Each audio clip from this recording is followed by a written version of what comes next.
Rendez-vous de ce 19h45. Bonsoir à toutes et à tous. Le sommaire. L'importance des sols et la promotion des pratiques qui garantissent leur régénération était au cœur d'un colloque scientifique à l'université d'Abomey-Calavi. C'était à l'occasion de la Journée mondiale des sols célébrée hier 5 décembre. Et puis le poisson fumé est très apprécié pour sa saveur, si bien que de nombreux consommateurs en raffolent. Malheureusement, les conditions de fumage posent parfois un problème de santé. Reportage à suivre dans cette édition.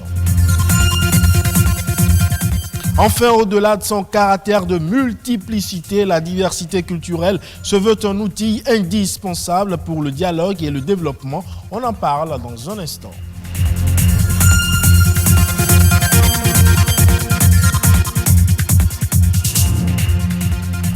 Démarrons ce journal par ce chiffre, 29%. C'est le pourcentage de terres fortement dégradées au Bénin contre 33% de façon moyenne. Ce sont là les résultats de recherches scientifiques effectuées en la matière et qui indexent l'action humaine comme principale cause. Au cours d'un colloque scientifique organisé donc à l'occasion de l'édition 2020 de la Journée mondiale des sols, les enseignants de la faculté d'agronomie de l'université d'Abomey-Calavi et leurs différents partenaires ont échangé sur la problématique. Alessandra Diotan nous en parle dans cet élément. Le sol est le support de toute infrastructure. C'est un lieu de vie riche en espèces et en êtres vivants. Et c'est également le sol qui nourrit le monde. Comme ailleurs, les scientifiques béninois s'investissent dans la préservation du sol. Le maïs, le manioc et autres, le coton, toutes ces productions dépendent du sol.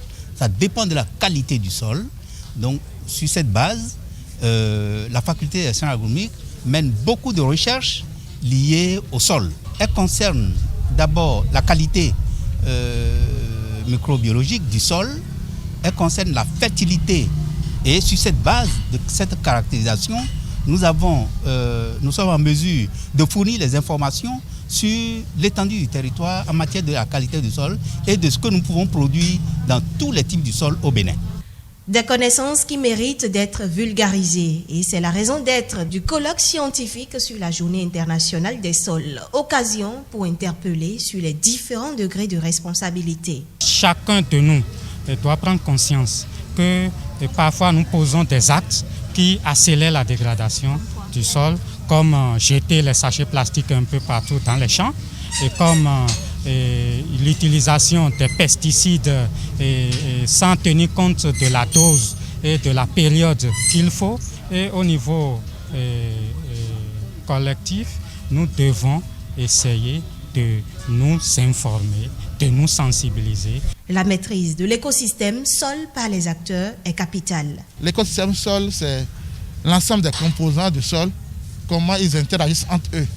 Tout acteur et surtout les agriculteurs doivent savoir la composition du sol, comment les éléments du sol s'interagissent. Et quand un élément manque, quelle est la technique qu'il faut appliquer pour l'apporter, pour que le sol continue de vivre et que le sol continue de nous donner la production pour notre sécurité alimentaire.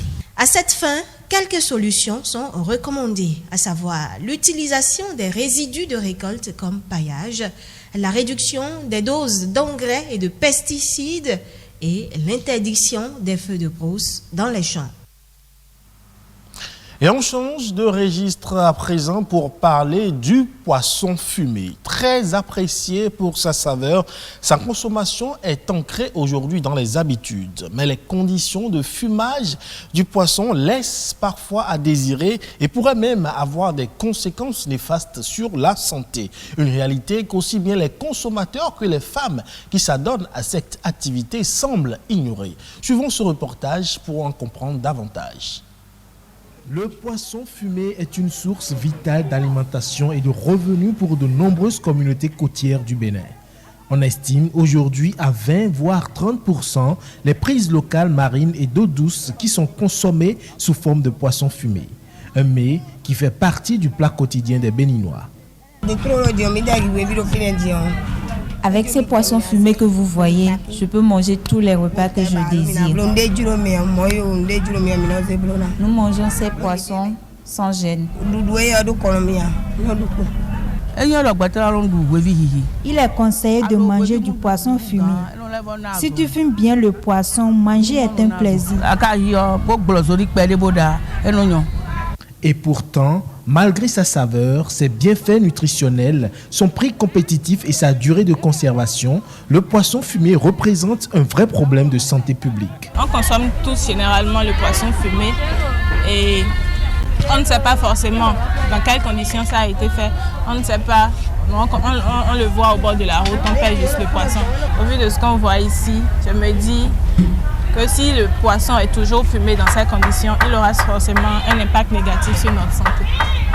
À Placrodi, de nombreuses femmes s'adonnent au fumage de poisson. Ici, le poisson fumé est obtenu suivant des méthodes peu soucieuses de la préservation de la santé du consommateur et des fumeuses elles-mêmes. Nos yeux sont malades à cause de la fumée et de la chaleur intense.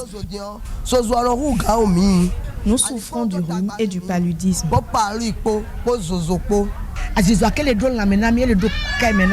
La fumée a un effet nocif sur nos yeux et nos cœurs.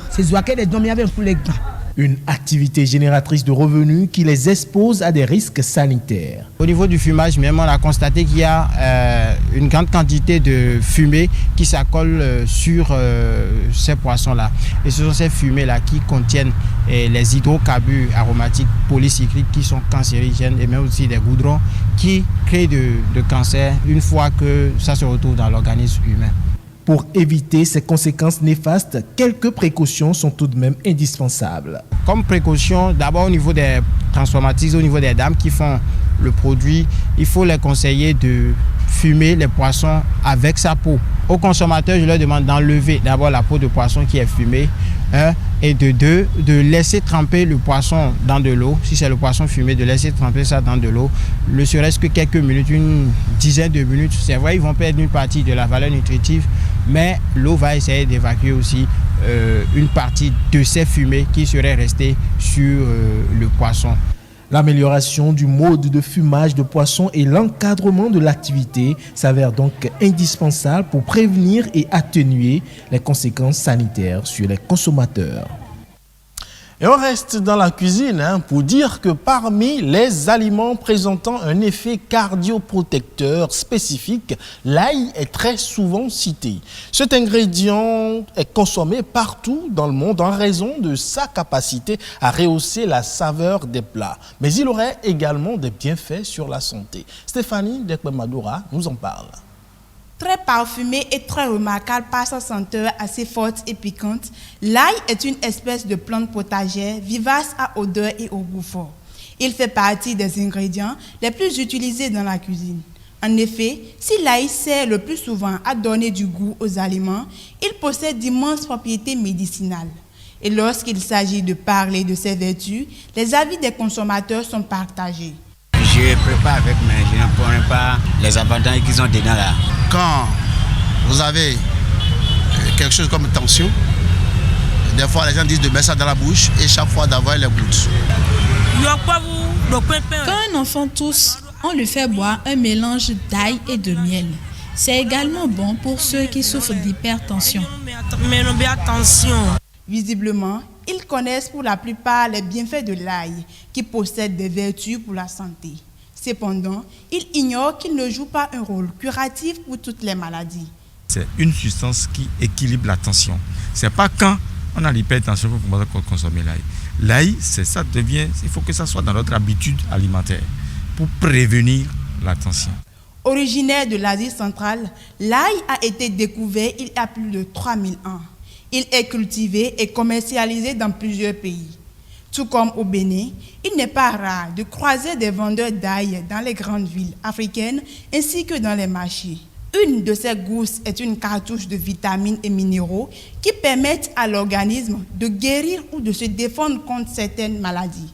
C'est un antioxydant très puissant qui renforce d'abord le système immunitaire contre les infections, contre la toux. Ça a du zinc, ça a du sélénium, ça a aussi du chrome.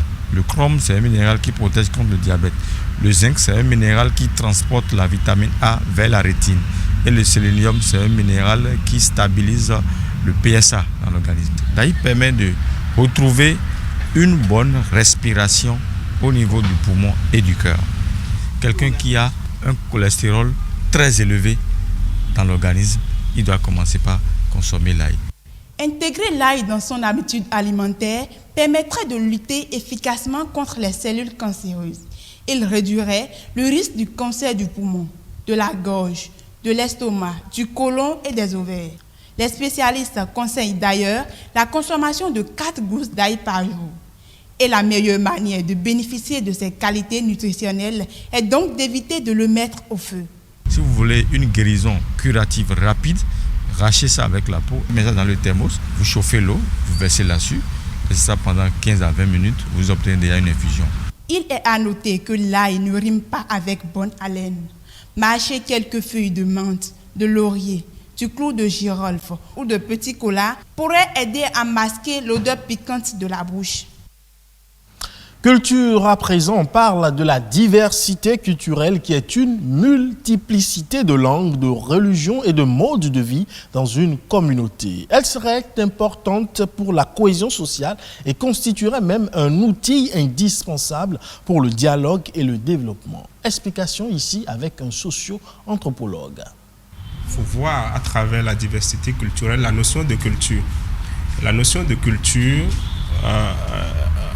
renvoie à l'ensemble des moyens dont dispose une communauté donnée pour répondre à ses besoins. Lorsque vous êtes dans votre culture et la langue que vous parlez, c'est par exemple un moyen de communication, c'est un moyen de faire passer des messages dans votre communauté. La culture ne renvoie pas qu'à la langue. La culture, c'est aussi la religion. La culture, c'est également les arts. Et de ce point de vue, on peut passer par exemple par la langue pour régler un différend qui naît au sein des membres d'une communauté. On peut passer par peut-être les arts pour régler peut-être les différends qui sont nés au sein d'une communauté. On peut passer également par la religion pour régler effectivement également un différend qui naît, un conflit qui naît au sein d'une communauté. Elle est un outil de développement en ce sens aussi que quand vous prenez les différentes cultures que nous avons au Bénin par exemple, nous pouvons à travers ces cultures-là produire de belles œuvres afin de pouvoir vendre ces œuvres-là à ceux-là qui ne sont pas de notre pays, à ceux-là qui veulent voir quelque chose de nouveau. Quand vous prenez les arts, par exemple, nous pouvons passer par ces arts-là pour vendre des choses que les autres n'ont pas et que nous pouvons faire valoriser. Que chacun mette en valeur sa culture, c'est d'abord de savoir que ce que j'ai, là où je suis né, la communauté à laquelle j'appartiens, cette communauté-là est riche et que je peux faire tout ce que je veux dans ma communauté, à travers ma communauté.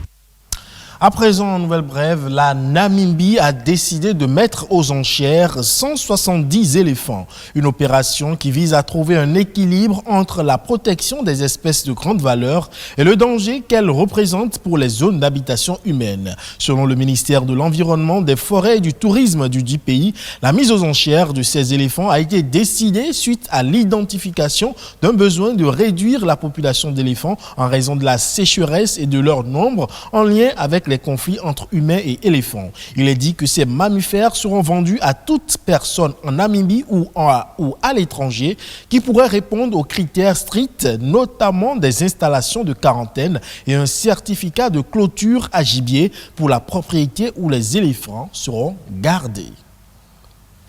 Et voilà donc qui met un terme à ce 19h45 que vous pouvez retrouver sur le site de l'ORTB, www.ortb.bj. Bonne fin de soirée à toutes et à tous.